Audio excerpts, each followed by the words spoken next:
Ok, donc toujours l'UFG B3 Marketing Digital. On est avec Google AdWords, deuxième partie. Donc, c'est la troisième vidéo, hein. Donc, on a vu le SIM, Google AdWords, première partie. Et là, on est sur la deuxième partie où je vous présentais les 5 formats publicitaires. Donc, on va commencer par le premier format publicitaire qui est le search. Voilà, c'est dont je vous parlais. Donc, le search qui veut dire réseau de recherche en français, c'est une campagne d'annonce sponsorisée, hein. Donc, c'est ce que je vous expliquais. Ça, c'est une annonce sponsorisée sur laquelle on achète les mots-clés. Et là, entre autres, moi qui ai tapé dans le search annonce sponsorisée, la personne, donc business.linkedin.com, qui a fait cette annonce sponsorisée, a acheté ces mots-clés-là pour que quand je les tape, ce soit son annonce qui cherche, qui ressorte, hein, d'accord? Donc, search, réseau de recherche en français, donc campagne d'annonce sponsorisée, achat de mots-clés. Donc, le paiement se fait au clic, hein. Le paiement se fait quand l'internaute clique sur l'annonce. Et on l'utilise dans quel cas, hein? Dans quel cas l'entreprise va choisir comment dire, ce format publicitaire dans le cadre de la création de trafic, hein, puisque ça envoie, en fait, quand on clique ici, on tombe sur une page d'atterrissage, on appelle ça une landing page, hein. On en a déjà parlé. Donc, on atterrit sur un site web. Donc, ça crée du trafic. C'est pour augmenter notre notoriété, faire découvrir nos solutions. Et on s'adresse à un public qui fait une recherche, hein. Donc, vraiment, qui a un besoin. Voilà les particularités du search. Ensuite, on a le display. Donc, le display, c'est la bannière publicitaire en français, hein. Donc là, on a des exemples de display, hein. En haut, il y a les chaussures avec menu élastique casual flat show à tant d'argent. Là, vous avez un autre display, hein, 47% off, c'est les Bermudas, hein. Donc, c'est sur un site web. Donc, display, bannière publicitaire en français. Donc, la campagne, c'est vous diffusez vos bannières sur des sites de contenu, hein, ce qui est le cas, bon, c'est un site média, on dirait, en les choisissant. Donc, c'est vous, quand vous faites votre campagne publicitaire, qui choisissez sur quel type de site de contenu vous voulez aller, en fonction de l'audience ou de la thématique. Alors, pour l'avoir déjà fait pour des entreprises en Guinée, on peut choisir des sites médias guinéens, genre Guinée News ou d'ailleurs, ou peut-être d'autres sites. Il faudra que je regarde l'ensemble des sites qui sont suggérés, mais dans mon souvenir, en tout cas, il y avait plusieurs sites médias guinéens ou alors d'autres sites africains comme Jeune Afrique, etc.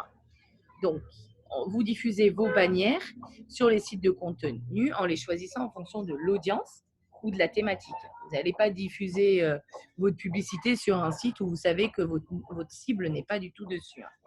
Voilà. Donc, le paiement, pareil, se fait au clic.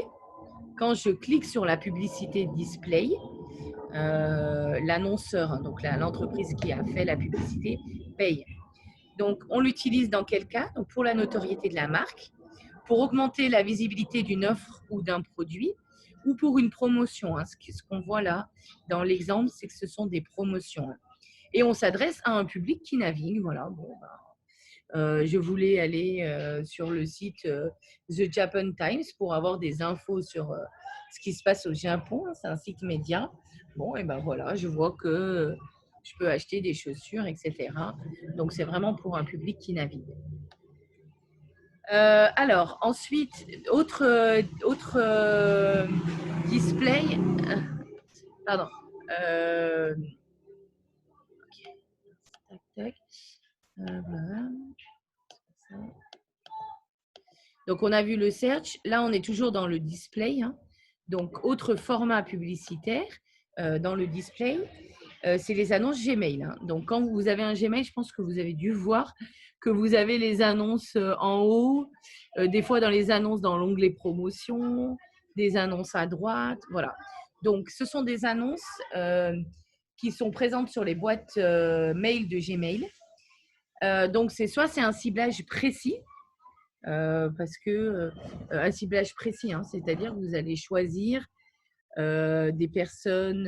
Alors, vous avez dans le ciblage pour avoir des critères sociodémographiques, des critères par rapport à des intérêts, qui aiment ça ou qui n'aiment pas ça, pour que vos annonces tombent vers votre cible hein, et pas vers des gens qui n'en auraient rien à faire de votre marque ou de vos produits. Donc ça, c'est ce qu'on appelle un ciblage précis. Ou alors une base mail, si vous avez des prospects sur votre base email, vous pouvez les rajouter pour que la régie publicitaire Google puisse cibler auprès de ces personnes. Alors, les annonces sont graphiques, hein, comme on peut voir, il y a des petits logos, des petites icônes. Et on a la définition du ciblage, ok. Et la publicité se fait au CPC, donc au coût par clic. Vous n'oubliez pas, dans le glossaire, hein, il y a quand même beaucoup de choses. Hein. Il y a le coût par clic et puis donc là, il y a le CPC, hein. CPM, CPL, etc. Donc, je vous laisse bien regarder. Et puis, la question sur le retargeting, je crois qu'il y a même la réponse ici, normalement. Ce qui est le retargeting. Ah, non, ce n'est pas dans la truc, donc j'attends vos réponses. Je pensais que ça allait être dans le glossaire, ce n'est pas le cas. Donc, voilà. Donc, sinon, vous avez un ensemble de choses. Donc, je continue. Donc, CPC, publicité au coût par clic. Il y a 4 formats qui sont disponibles et possibles. Modèle d'image hein, dans Gmail, modèle de promotion unique, modèle multiproduit, toujours dans Gmail, le modèle de catalogue, hein, donc multiproduit, vous mettez plusieurs produits, hein, modèle de catalogue, hein, ou l'HTML, vous pouvez importer un code HTML personnalisé. Hein. HTML, c'est un langage informatique comme le JavaScript, le Java, le PHP, etc. Donc, vous pouvez importer un code HTML personnalisé pour faire votre publicité. OK. Et avant de voir la troisième format publicitaire, la vidéo, je vais arrêter là. Alors, tac.